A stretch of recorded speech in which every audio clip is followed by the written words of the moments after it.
I am so jealous of your coffee. It is day 8 for me, no coffee. I've given it up for Lent, and I'm struggling. Survive without it. It's an addiction. It's an addiction. Listen, I'm trying to get used to this green tea, but I don't know. Like, I just don't feel I get that same kick out of it like I do with coffee. Because coffee and green tea is not the same. Coffee is an addiction. I mean, I say that I have 3 cups a day. Green tea in the evening just to cleanse the system, but other than that, but there's caffeine in both, and the caffeine is what's addictive. But exactly what I'm saying. But then the green tea helps to clean the system. So I don't know. So I'm a caffeine addict then. Me too. I think I am. I didn't realize that I was, but I totally am. Just take it with no sugar, no milk. Better.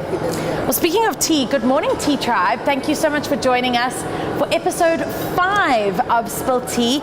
I'm here with Ria. Ria, thank you for joining me. Cheers. Welcome to it. Thank you. Don't you love my office? Love it. It's so glamorous. You know what? I think that this is the perfect office. I've got vintage Italian dresses behind me with this amazing exhibition, the Italian Retrospective. And you know, it's such a big time at the moment for exhibitions, like whether you're into art or fashion.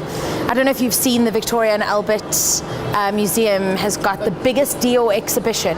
I read yesterday they have already, since February, had 120,000 people walk through that exhibition. But you must remember, people are now more interested in history and they want to know how things came to be about. And I think in general, the younger generation is interested to knowing how a brand came to be about, but also the sustainability of how something can go from 1970s, 1950s to still be relevant today. Because we all know that as a human being, you can actually be as famous as possible, but you actually run out.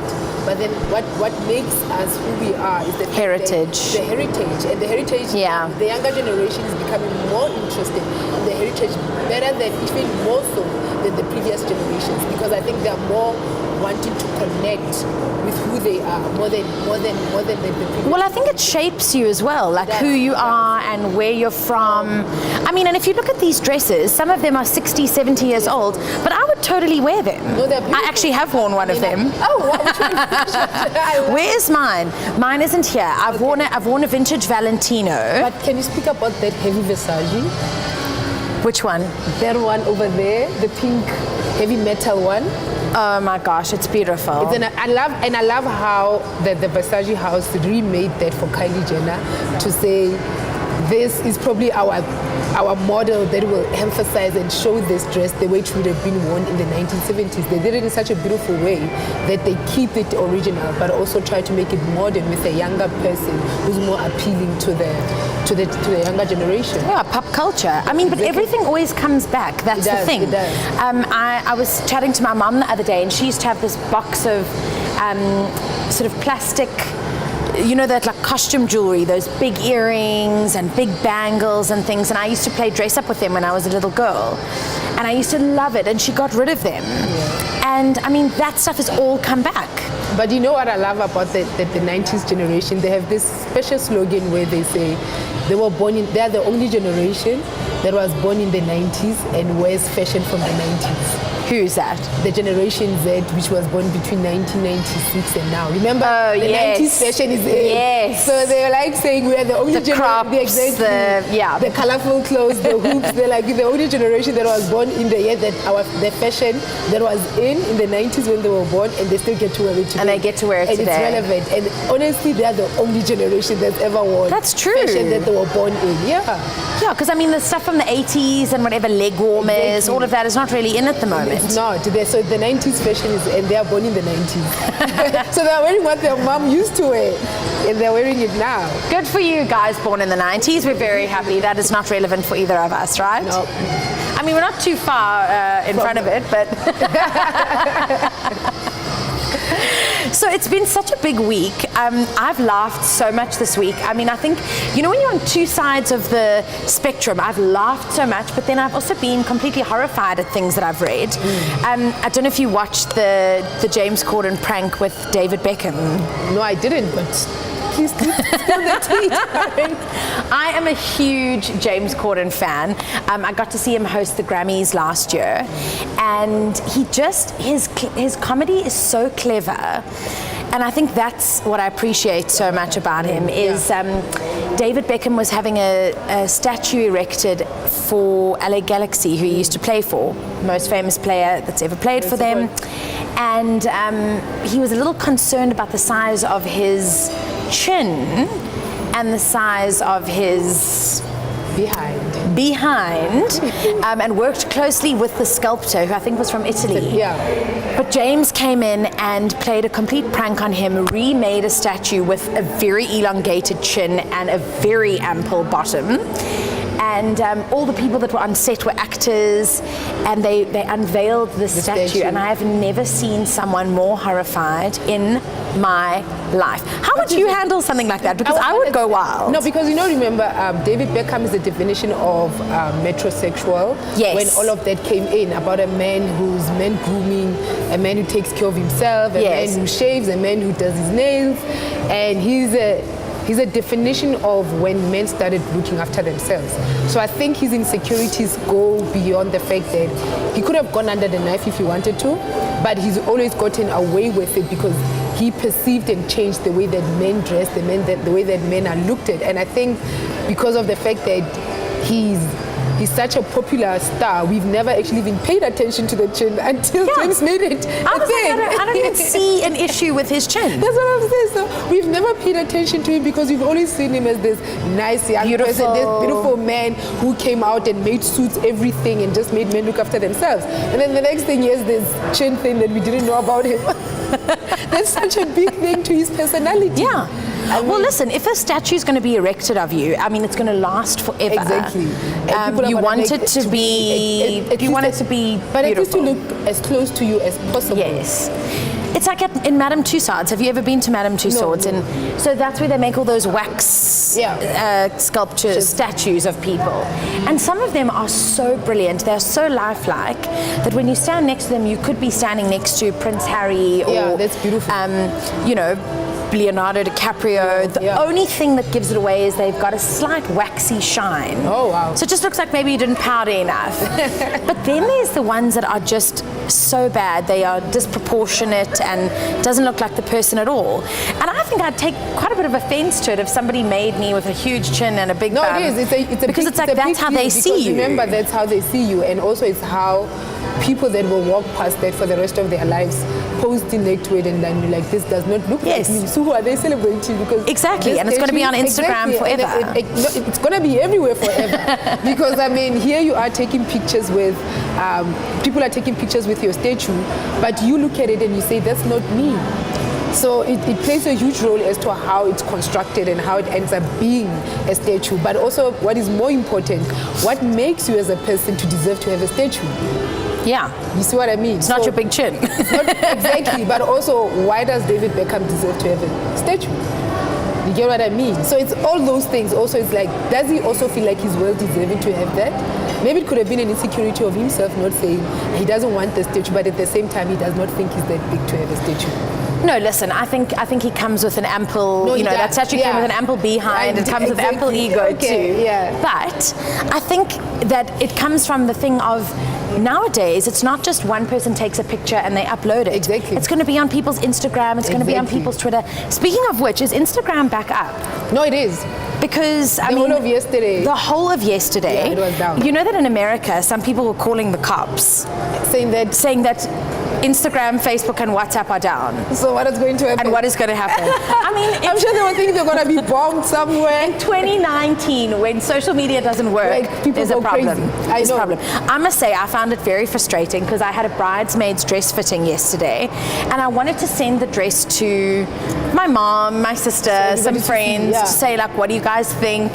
And it just, that wheel that just spins and kills me. I know, and it's like, I was thinking about it and I was like, what do us single people actually have to do? Because we go online to look at other people's lives. Because we are not talking to other people. Now here's Instagram. They actually, social media plays a huge role because if you're single, it's your partner. But if you're in a relationship, it also That's interesting. Because if you're not in a relationship, then it also divides the relationship. Yes. You know what I mean? Yes. Because when you're single, you're so self-absorbed that no one is saying to you, you're not giving go on Instagram, attention. you're spending too much time on Instagram. You're not giving undivided attention to anyone. So you're just paying attention. But when you're in a relationship, you have to remember there's another human being. Yeah, so less screen time, more actual time. So that's what I was saying. Then we, the single people, were like, okay, I guess we now have to find ourselves new people. Clearly, Instagram is gonna keep on dying. It means and we you must can't find even speak to somebody on WhatsApp can't. because it wasn't working. It wasn't working. I know, it was too much for me. It was too much for me. I've got that thing on my phone. I don't know if you have it, where it measures your screen time. Do you have it? At the end of the week, it tells you like how much time you've spent. No, I don't. On screen. I just have the one that tells me how much activity has been on my Instagram. Okay, because I've got I think it's a built-in Apple feature. Yeah. And it tells you at the end of the week how much time you've actually spent on Instagram or how much time you've spent on your phone. Is the intention of it to make people conscious about how much time they spend on Instagram? I spend an average of 5 hours a day on my phone. But that's little. 5 hours, no, so 5 hours is combined, obviously. Emails, setting alarms, looking at pictures, taking pictures, checking emails. But I mean, 5 hours is still, there's 24 hours in a day, so that's like 25% of my day. That's what I'm saying. It's a lot. Still better, but it's still better. It's not bad. It's not bad at all. I mean, people spend 10 hours on their phones and they cannot breathe and live without their phones. Yeah, this is true. Unless they are working or unless they're behind a shoot and they have to do something, but people literally cannot live with their phones. They can't live without their phones. They're not. Yesterday I was on a shoot and my battery died. And it was like the worst thing that could have ever happened to me. Luckily I had a cable. I found a van that had the cable socket that you could charge your phone if the van wasn't on. And I plugged it in there, closed the door, and then it like goes 1% up, 1% up. You know, they say a watched pot never boils. So I was like, I'm stopping to watch it and I'm letting it charge up for itself. But it's also the importance of access to wanting to know. Well, exactly, breaking news. Media. Yesterday was a huge day in the media. Yeah, I mean, I was following the story that has so much to do with you about, you know, the strike and equal rights in media, and all of that stuff was going on yesterday, and my battery was dead. No, so in a nutshell, where are we? Like, what today at? I think access, wanting to know things is human nature. Yeah. And wanting to know things at a specific time makes what media relevant, because that's why things become breaking news. And you want to break the story first. Break the story first, exactly. So, and there's certain things that you can hold back. But, I mean, what's happening in the media industry is very interesting in terms of the liberation of to say as journalists or as writers that we are not protected, but it's now time for us to protect what we believe in. I mean, it's only fair to fight for what's fair for you, the same way 100%. the same way that I would write bad about you, and then I try to. You'd never write badly about me. Never. So the same way I would write, and then I say that it's my right to do it because it's my freedom of expression. Yes. Yet when it's our side and we're saying it's freedom of expression or freedom of association to say we deserve this or we need to fight for the rights, that we also feel like now we've reached a stage where we need to fight for what we deserve, and then it has to go to a strike. It shouldn't have to. Yeah. It shouldn't have to get to a point where transformation has to turn into revolution, because I think that's exactly what happened. Because as soon as we get to the strike, then that's revolution, which revolution then emphasizes on the fact that now we are going beyond fixing things internally, because if things are fixed internally, then that's the form of transformation, to say we are aware of our mistakes as a company and this is how we need to deal with them. But then if things then expand to the outside, then you're giving people not even allowing them, but also denying them that freedom, that now you turn it into a revolution, and when something becomes a revolution, it looks like it's fought for, when they actually even deserve it. Completely, but you know what? I think that so many things, like if you look at history, we've just been talking about going back in time and all of that. Like there's so many things that only changed because people fought for them. Exactly. And sometimes you do have to, you know the saying, where there's smoke, there's fire. Yeah, exactly. You know, this is creating the smoke for people to actually watch and get involved and say, you know, this freedom of speech. And have we got photo bombers? Thanks for spilling the tea, guys.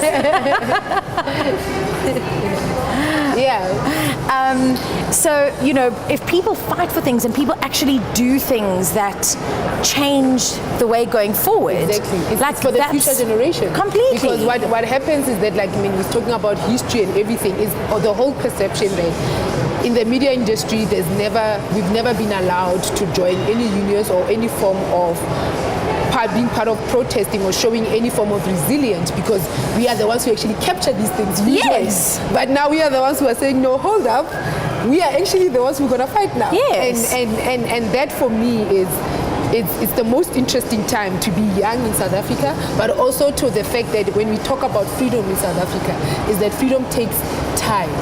And to exercise break every boundary of what freedom means is breaking boundaries, not just in politics, not just in religion, but in spaces where people thought things were okay and things are not okay. And we need to stop making glamorizing industries when they are not glamorous. And if we're going to be one thing, we need to be united in the form that I respect Taryn's privacy and she respects my privacy, but also in the form that we understand each other, that it's not about breaking.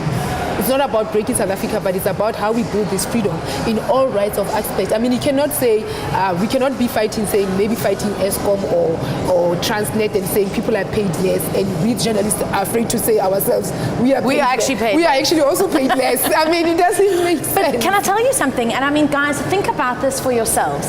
Every single story we hear online is thanks to a journalist. A journalist has broken a story. Like, look at the story at the moment in the States. Huge college admission scandal. I know. I mean, that is just, and people that we know and love. Like, I know, that exactly. You look up to these people and you like, you know, and you actually start to feel like people become more educated because they are more privileged, but you actually realize all our brains are actually affiliated by how much you put into your knowledge. It's not where you're born or who your mom is or who your dad is. Are you willing to put in the work to be where you deserve to be?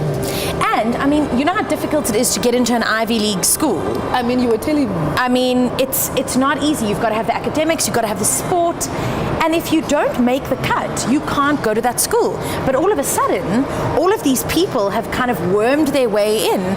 So someone who's getting like an average score that is less than brilliant is at Harvard or is at... But also that what I love about it, Taryn, is that it has exposed what kind of associations that we bring our children into.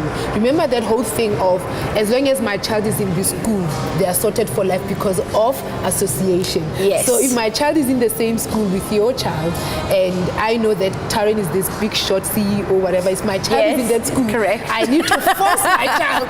I need to fight for my child to be in that school, because if my child becomes friends with Taryn's child, my child is sorted for life. And I think that culture in itself has ruined, or sort of like have made people to sit in powers because of their privilege of who they are, yes, and not willingly the fact that they work to be they are. And I think all of this, what this New York story has actually done is expose even what private schools are doing, because that's exactly what it is. If I can afford to put my child here, they will be in the school, because I mean they're in the same school with Patrice Motsepes or Cyril Ramaphosa children or grandchildren.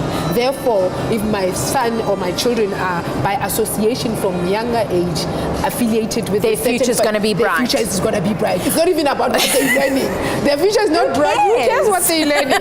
It's who their friends are. But listen, let's go one step further. Look at Kate in London. Her parents sent her to university where Prince William was, not to be friends, to meet and be married. And she's sorted. Exactly. And sorted for life. And I think those kinds of association, I think there needs to be more emphasis on how we raise our children, not to be smart, but to teach them to be in the right crowds, to say you're supposed to play with, and I think it also goes back to, even, I mean, growing up in the township, I would be told, don't play with that child because they are naughty. But it was simple. I think you were the naughty child. I know. But it's never been where don't play with that child because go play with that child because you're going to be rich. We don't know that. We know only that we were only told not to play with a specific child because they are naughty or they're out of control or they misbehave or they don't listen to old people. And then you realize actually when you get to the suburbs or the cities, in the private schools, life is different. No, you befriend that because you're sorted for life. You see the golden ticket, like they give you on Idols. Exactly. Well, that's what I'm saying. Also the ways of discipline and cultures is different. Where in the township you're told, don't play with that child. But there's never been a point. In fact, our parents were afraid, they still are, to have your child go play at a big house because they're thinking, what if you break something there and it's expensive and then they can't buy it. Exactly. So they prevent you from playing at that house. But now you get to the private schools and you're like, no child, that's where you're going. Yeah, you're going to play there, just don't break anything. That's where you're going there. Yeah. I was reading, speaking about education, Missy Elliott is getting an honorary bachelor in music from the Boston University. So she didn't even have to have like any kind of college admission scandal. And I really also want an honorary something. An honorary something. Like from an Ivy League school, like Harvard or, that's gonna take a very long time, Tori, because first of all, you have to be known and you have to be known globally for what you do. Right. And for what you do, therefore, it has to have an intention of changing people's lives. And if it has changed people's lives, people need to remember every day for who you are. Therefore, you get an honorary doctorate. Okay.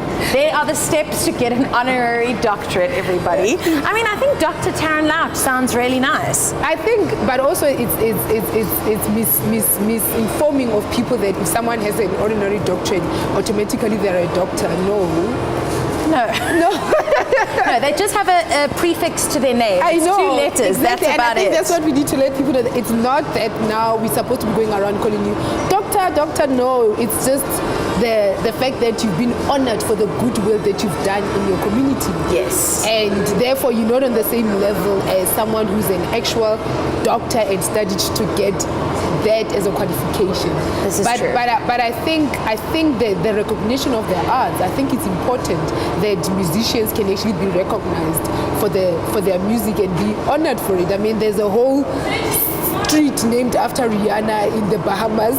Is there? Yes, there's a Rihanna street. I need to go there. Yes, there's a whole street and then there's like a whole course at Oxford named after Beyonce. So there's oh my gosh. So it's like all these musicians now are getting like the arts. I feel like the arts play a very important role in shaping society, and that for itself, it's not just about, like I said, politics are not the main core of what we do and where we are. No, arts shape us. I mean, exactly. Those are the people we are looking up to. Those are the kids we want our kids to play with. Yes, exactly. So like J-Lo's kids. Like J-Lo's kids. I mean, girl just got engaged. Can we talk about that ring immediately? Can you talk about the proposal? Okay. The proposal's in the Bahamas. Do you think it was on Rihanna's street? If Rihanna can own anything in the Bahamas, I don't think they'll name an entire beachfront after her. But I love the photos from what I saw. That man prepared everything, and I love him. I love him, and I love that from the beginning, they made it clear that they needed to get to know each other. I think for the first time, this was one relationship where J-Lo took her time. Because she's had many. She's had many. And many marriages. But she's a lucky girl to get married all the time. I mean, I wish I could just wake up and feel like, I don't want this man, and wake up and be like, I want another man, but men marry me. Listen, I just want to look at my hand with that. They've said that it's about 20 carats. Wow. Between 11 and 20 carats. Which is how much? Between $1 million and $4.5 million for the ring. But let me tell you something.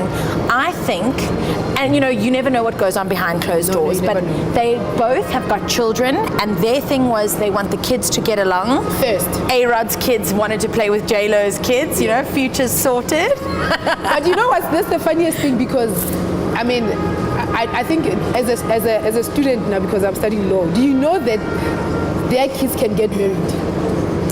Yes, because they're not related. Because they're not related. But that's weird. But that's weird, because you grew up calling each other brother, sister, then you realize... And then you're actually husband and wife as well. like husband and wife, but I mean, the Jenners, the Kardashians, I mean... Listen, anything is possible in 2019. Anything is possible.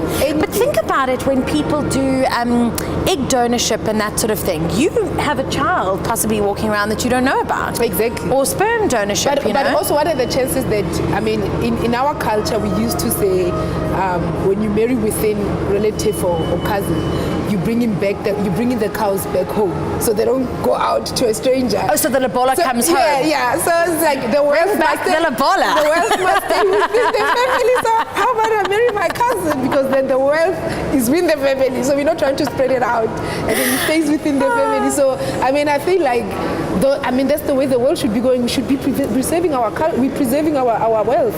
Taryn, the world is hard out there. Listen, the world is tough out there, but I don't want to be marrying anybody related to me. I know. I'll rather just keep the cows at home.